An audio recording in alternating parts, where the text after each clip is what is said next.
Great morning, you guys. What's up? Happy Monday. It's officially the middle of November.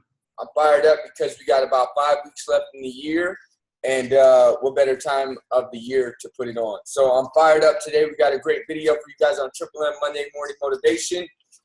It's by a guy named Tony Robbins. Tony Robbins changed the world in many ways. He's a top motivational speaker. He probably wouldn't even call himself that, but he's a strategist. So he does seminars all around the country and world. There's actually one going on right now in San Jose, I think. We went to one a year ago, and the way he thinks is just amazing. So today he's going to be talking about how to attract success. What is success? Because success is different for everybody. Just because you get a lot of money doesn't mean you're successful.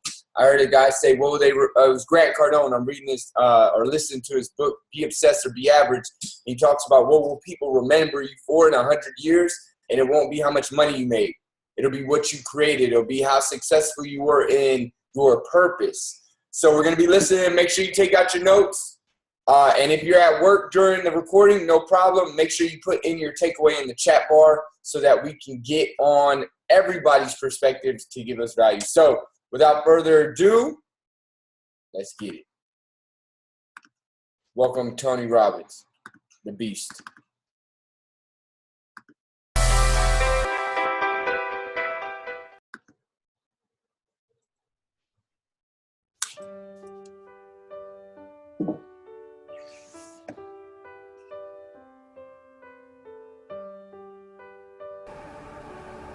People will stop me all the time, ask me these different questions, but most people have a question like, what does it take to get rich and happy instantly with no effort? Some version of that question. And I'll usually look at them and say, do you really want to know, or are you just asking? And when I say that, you see them kind of freeze for a moment, like he may tell me and I might have to work. But I really want to tell you what I really believe it takes to be rich and happy. Now, most people think rich is just money. But I know a lot of people have a lot of money and they're broke. And I know a lot of people have a lot of money and they're very rich. That richness is a sense of fulfillment. See, a lot of people have, quote, succeeded supposedly on the outside, but they're not fulfilled. And I'm here to tell you that success without fulfillment is failure. So how do you make sure you're really fulfilled? I mean, because it seems such an elusive thing for most people. Most people, they think, okay, if I succeed, then I'll be fulfilled. And they succeed and they're still not fulfilled. Or finally, if I have a kid, then I'll be fulfilled. And they have the child, and it's great for a while, and they're still not fulfilled. People are always looking for something more. And I will say to you that there's only two things that will give you fulfillment long term. We may talk more about this tomorrow in more depth, but we all have 6 needs that must be met. All human beings have them. We all have different goals, different desires, different ways of trying to make ourselves feel good, but we have the same needs. And the first need that everybody has is the need for certainty. We all have a need for absolute certainty because certainty is a survival mechanism. You have to have a certain amount of certainty to even function. Like right now, if you weren't certain these lamps, these lights up here were going to hold up, or the roof was going to hold on, then you probably wouldn't be listening to me a whole lot right now. Because without a base level of certainty, the floor is going to hold you up, you can't function. And how many of you have been in the place, by the way, where you had so much uncertainty in your life that it just freaked you out, like uncertainty about your job or your career, about a relationship, and it made you crazy inside? How many have been in that place where you had so much uncertainty it made you nuts? Say aye. So everyone needs a base level of certainty.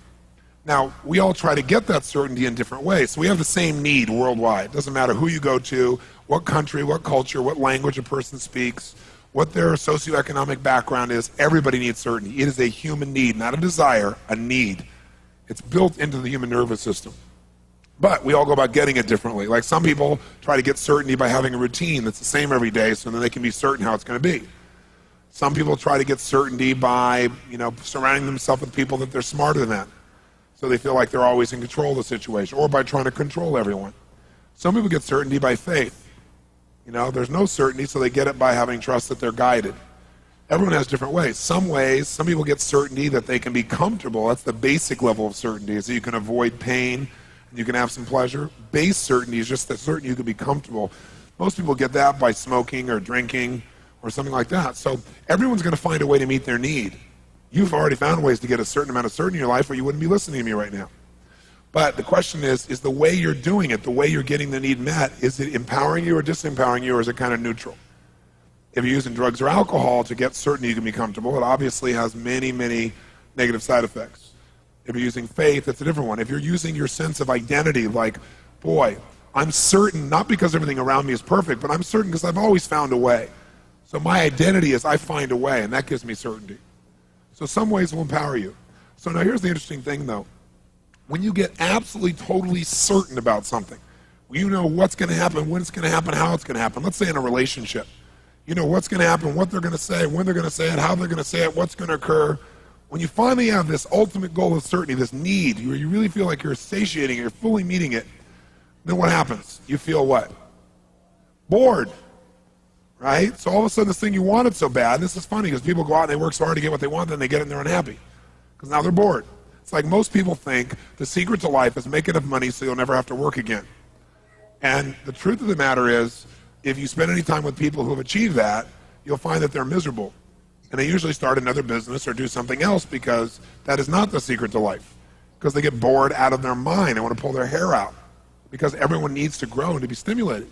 So while we want certainty, when we get absolute certainty, we go nuts. And that's because God has a sense of humor and gave us a second need, the need for uncertainty, just to really screw you up a good, right? Just to see if you were paying attention.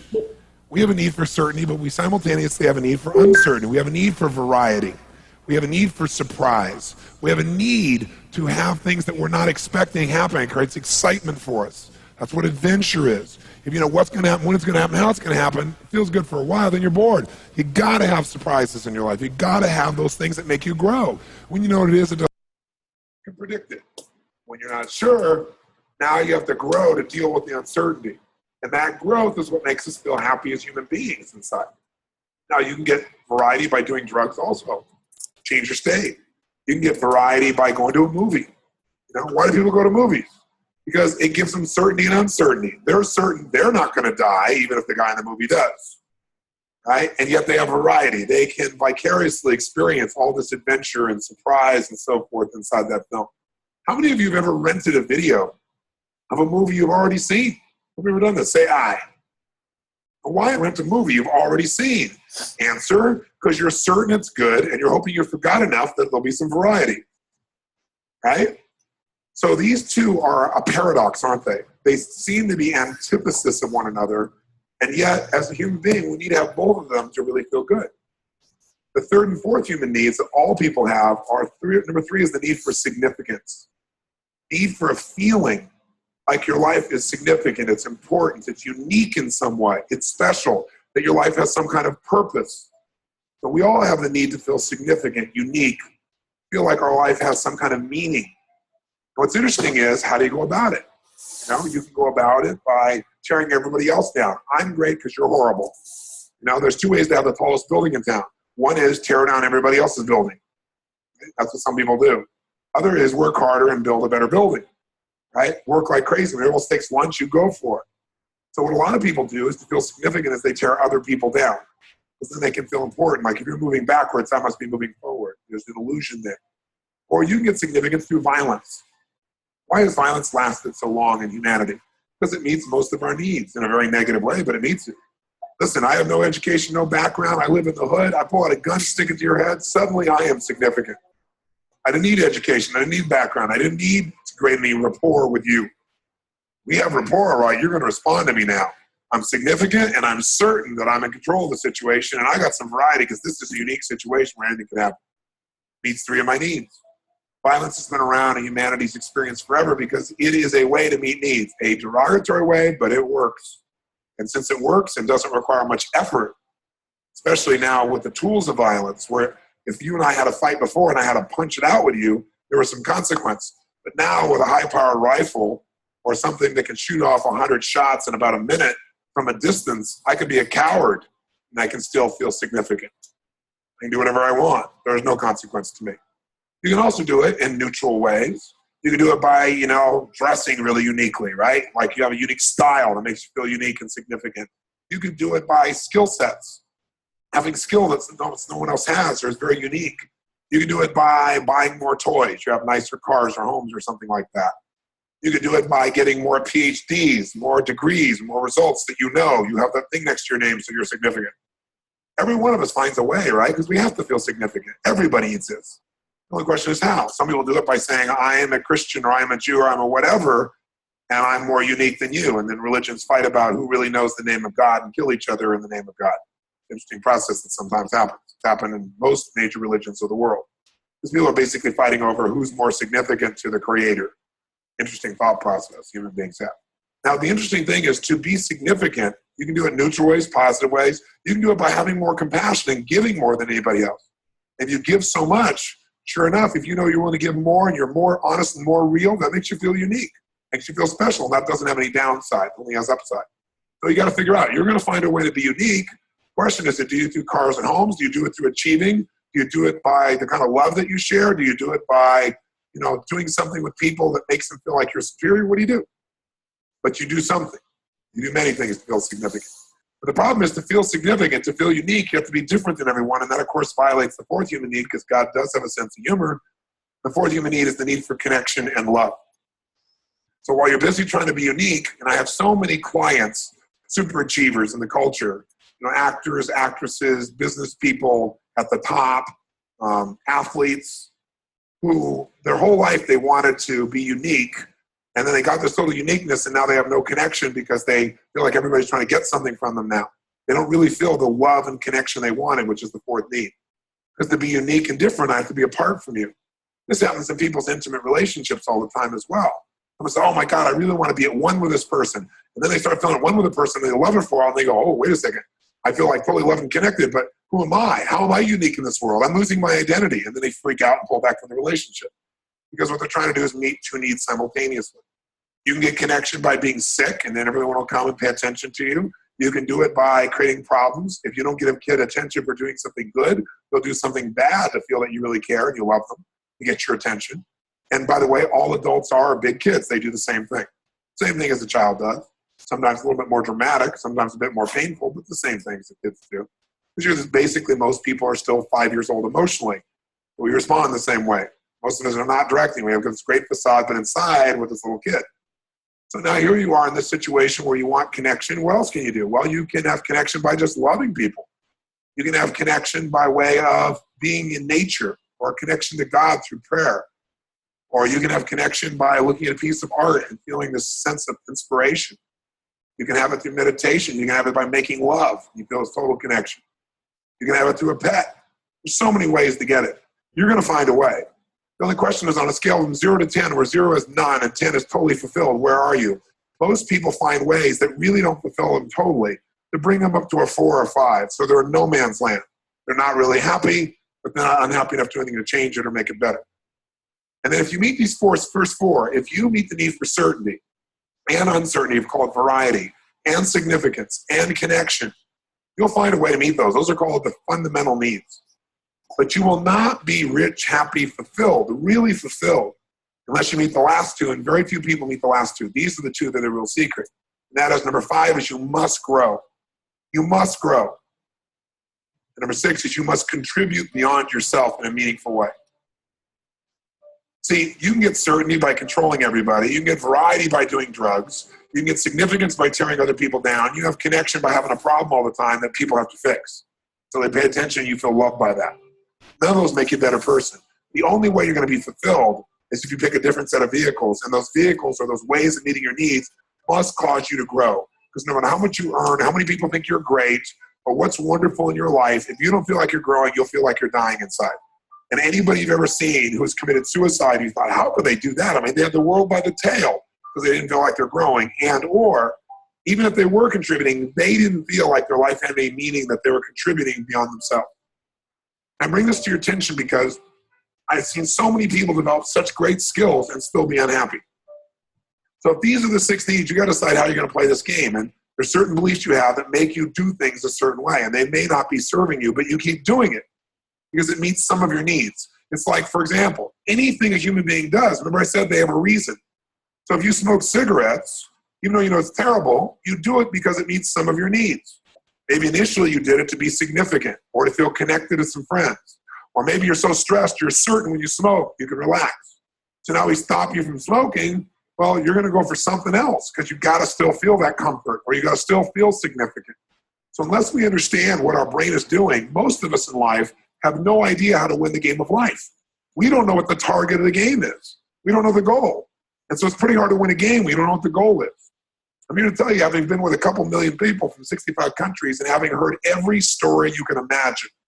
I dealt with people with 152 personalities who started splitting in the middle of a seminar while Diane Sawyer was actually covering a businessman sitting next to this woman, and she split in 152 personalities, been in therapy for 30 years, and integrated her in 40 minutes on the spot. And Diane, I'm saying, is a miracle, and saying, but it can't last. So they waited a year to do the story and followed her for a year, and she never broke down again.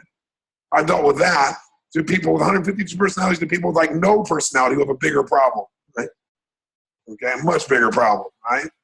I've dealt with, the kid in the South Bronx addicted to crack cocaine, and I've dealt with the top CEOs in Hollywood addicted to cocaine. I've seen it all.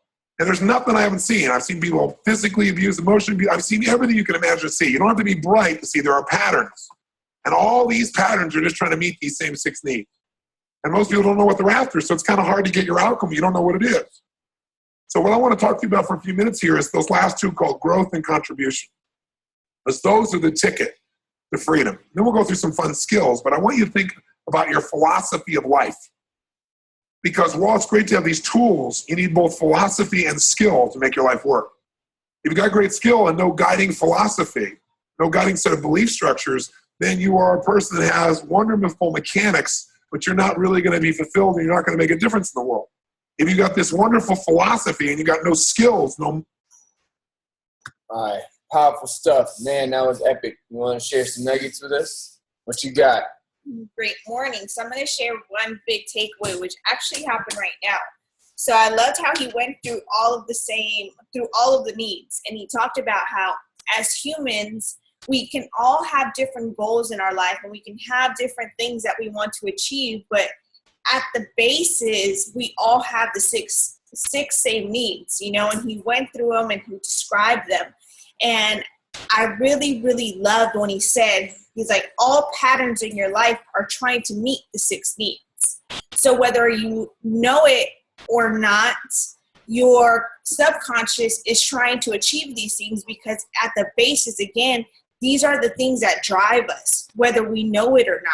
But once you're aware of it, now you can start to see where in your life you're seeking certainty. Where in your life do you want uncertainty, whether it's through travel, whether it's through seeing things that you've never seen and experienced, the need for the significance. How does that show up for you? For me, I remember being young and significance and connection and love showed up in ways that weren't the most healthiest. So even then, as we grow up, it doesn't mean as we get older, these patterns just stop, but rather we still take them on with us. And this is a great opportunity for us to see where it is in our life that we're doing these things and how are we seeking these things out. So for me, I really love the 6 needs. I loved how he broke them down. And then it's just like a great map to see and to ask yourself these kinds of questions. Where am I seeking this? Where am I seeking that? That way you also get to know yourself and get to be aware of the patterns that you have. Nice. Awesome. I love that. This is one of my favorite trainings about understanding human behavior. Because when you understand this, you can understand behavior. You can understand why we do what we do. And if you can understand why we do what we do, you can help people and yourself to do the things that are going to benefit them. Because if you heard him, he said the 4 basic needs: certainty, uncertainty, significance, and connection. We all find a way to do it. No matter what. Everybody at a baseline finds those ways. But he said it can be in a variety of different strategies, meaning it can be empowering or disempowering, or it can be neutral. And the most successful among us will find ways to meet their needs in an empowering way.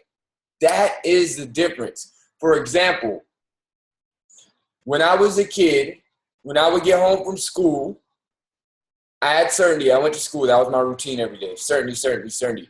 But then when I got home from school, uncertainty was what Simpsons episode was going to be on. What was I going to eat in the fridge? What was I going to do inside of those two things? Eat, sit down, and be sedentary. What show was I going to watch? Maybe it was going to be something different from Simpsons. What video game was I going to play? What level in the video game was I going to be at? So those are ways I had certainty inside of school, same routine every day, uncertainty inside of watching TV, video games, and eating.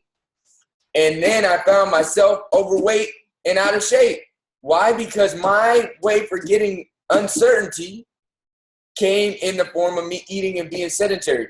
The moment I switched, I saw that I was getting overweight. My friends made comments about me.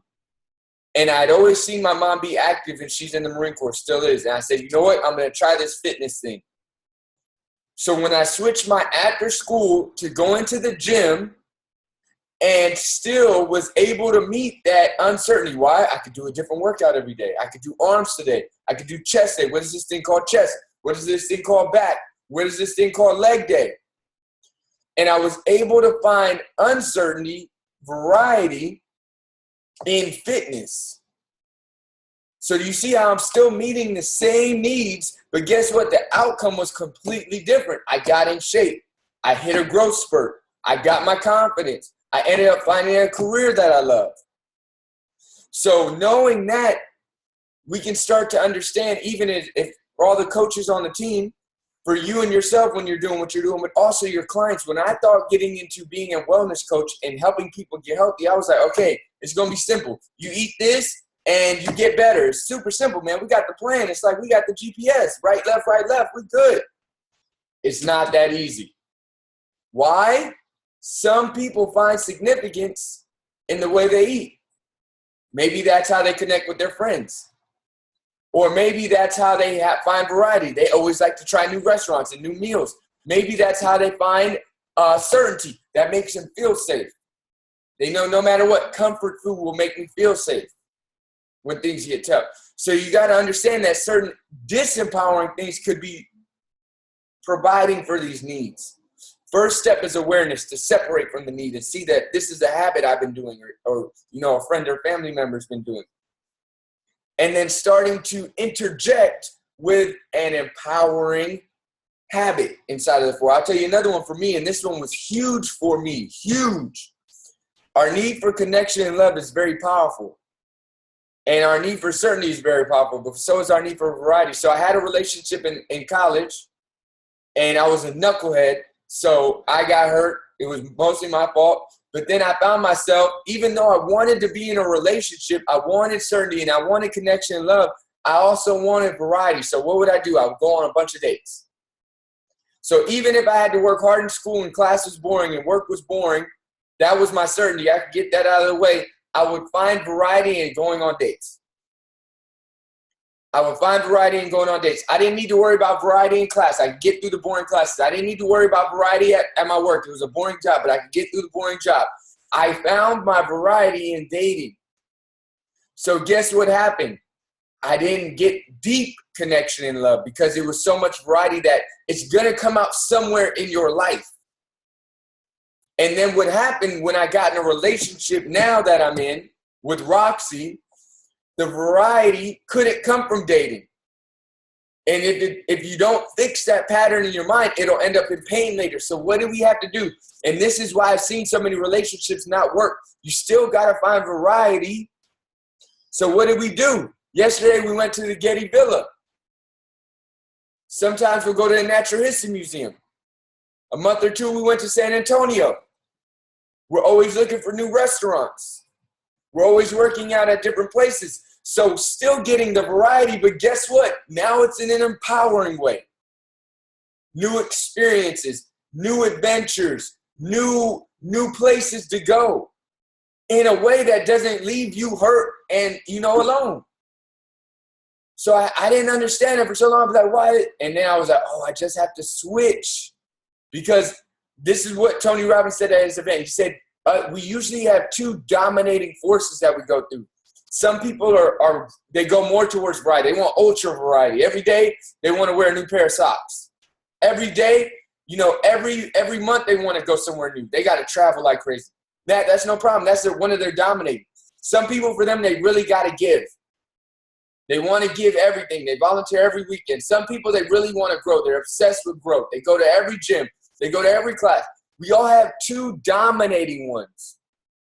And it's super, super important to understand how your dominating ones you're making empowering habits through.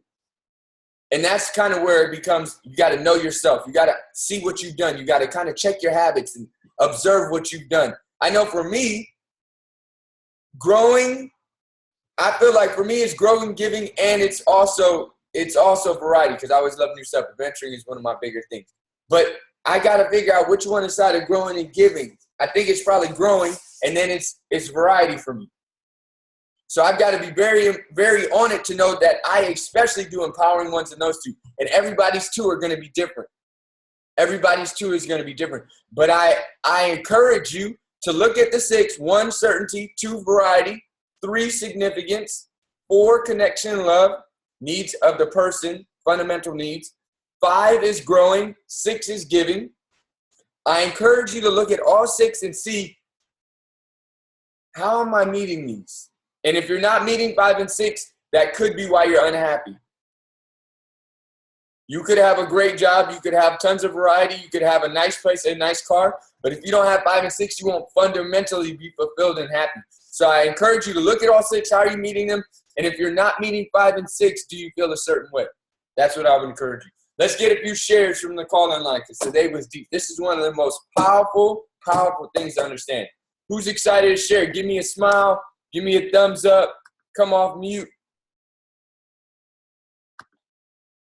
I know a lot of people at work. No problem. What's up? It's Armani. Let's get it. Armani, what's up? What you got for us?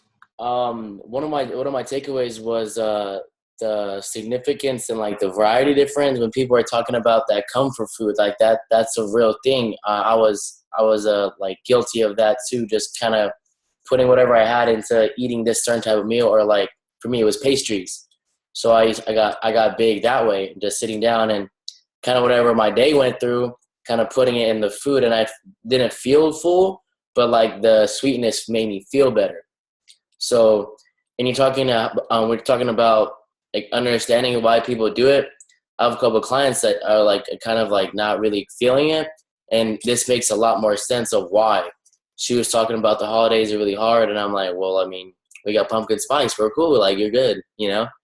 But it's that she's putting whatever emotion she has into each meal, and I think that these 6 needs is really powerful, and I really enjoyed this video, honestly. Thank you. Awesome, man. Super dope. It's so powerful when you can start to understand what this can do for people. Like, you'll have clients that'll be like, yes, this, or I ran into a tough day, or I fell off track because of this. And it's like, you start to see what they use as their comfort, or how food is a relationship to them or yourself. For me, I've seen it happen at certain times in my life, and what I relied on food for. So it's so important to understand this personally, share your experience with people that may be going through it, and then maybe just send them the video. Maybe say, hey, check this out. I watched it. It's so great to send personal development to your clients as well, for all the Herbalife wellness coaches on, and be like, hey, I checked this out. This is something that helped me. You know, I know sometimes you go through challenging times through the holidays, or when things get tough emotionally. This really helped me when I dealt with something similar. You know, I would have a tough day, and I would use pastries as a way it's a coping mechanism. Everybody has a different coping mechanism. Some people's coping mechanism is smoking. Some people's coping mechanism is food. Some people's coping mechanism is the gym. That was one of my coping mechanisms. Thank God, when I went through a tough breakup, the gym became one of my coping mechanisms, because I had already found fitness. It was a lifesaver for me. So everybody has different coping mechanisms. Some people, it's alcohol. You know, they have a tough day. They want to go for a drink at the bar. And then there's either empowering or disempowering. So great stuff. Awesome share. Do we have any other shares? Anybody excited to share? You can put it in the chat bar too. I know a lot of you guys are at work still getting the nuggets. Victor, let's get it. I saw you giving me a smile. Probably not, but hey, it's your first time. Let's get it. What'd you learn? Give me one takeaway. All right. Like that, people get bored, so they always want to get more, you know? So even though they're achieving their goals, they're still gonna get bored because they already achieved it. Now they need new goals to shoot for, basically. Like, oh, I was able to lift that weight. Now let's shoot for a higher weight. Or I finally got that promotion I wanted. Now let's shoot for another promotion type thing. That was cool. And then the certainty. Yeah, I can see what they mean because, like you said, with the movies, like he said with the movies, how many of you watched a movie that you've already seen and rented it again anyways because you already know maybe you will see something that you didn't recognize the first time. So I agree a lot with that. I never really thought of it like that, but now that I'm hearing it, it stands out to me. So, powerful stuff. Thanks for sharing, Victor. Appreciate you being on. And what's so dope is that we're just starting to understand how we operate as human beings. He said, you got to understand how to win the game. You got to know how your brain is programmed because our brain is like a program. We are our spirit, our mind, our seat. Like when you have thoughts, you're not the thoughts. Your brain and your mind is a machine that was given to you. It's like a tool you have, but you're not the machine. You're not the thoughts. So now you're starting to, just like I'm not my arm. It's not I'm arm. It's my arm. It's something that was given to me. So I've got to understand. I can understand how to use my arm better. I can understand the different muscles. I can understand what's going to help me get stronger. And that would help me, or I can not understand. I can just let it do whatever it wants. And then it probably won't be that defined. It probably won't be that healthy. It might hurt sometimes. So he said it's so crucial. Understand how to win the game. He just told us how to win the game. Ultimate fulfillment comes from growing and giving are the two highest levels. So if you can ask yourself on a daily, weekly, monthly basis, how am I currently growing? How am I currently giving? It was so cool. Yesterday, we got to take my little brother, Khalid, to the Getty Building, and I also took him to church. And it's so great to be able to give back like you were poured into. Everybody of us have had somebody pour into us at some point in time. Whether they took a moment to teach us something, whether it was a teacher, whether it was a parent, whether it was a friend, whoever it was. And we were at church, and you could text to give money. And I showed him, I was like, hey, Khalid, I just sent some money for all of us. It's important to be able to give. He's like, well, do you know where it goes to? And why do you? I'm like, that's not my business. My job is to give because it's like breathing. You cannot receive without giving. It's the beginning of the receiving process. And it was so cool to be able to show him that. And it felt good. Why? Because I was able to give to him. I was able to help him grow, contribution, become more than yourself. But also I was able to give to the church. So it's so great when you learn these things because instead of now, in the past, when I would want to feel better, I would chase it at the club. I would chase it drinking. I would chase it partying with my friends. I would chase it, I don't know, in a lot of disempowering ways that for a second felt good. The next day felt like crap. So it wasn't fulfillment. It was like satisfaction momentarily. It was like a Snickers bar that tasted good when I was eating it. Then after I felt like crap because my abs were going away. Instead of eating something healthier so my abs feel good for a week. Same thing with growing and giving. If you want to feel better, and this is for your friends, this is for your family. If you notice somebody going through a tougher time, send them this video and say, hey, let's talk about the 6 needs and how we're meeting them together. How are we growing? How are we giving? And I guarantee you'll probably find something in the 6 needs in the top 2 that maybe you haven't done in a while or that you stopped doing that you were once doing. So awesome. 1 was certainty. 2 was variety or uncertainty. 3, significance. 4, connection/love. Some people go for love, they get hurt, and they just settle for connection. Oh, I'm always on Facebook. Oh, I go to this bike club.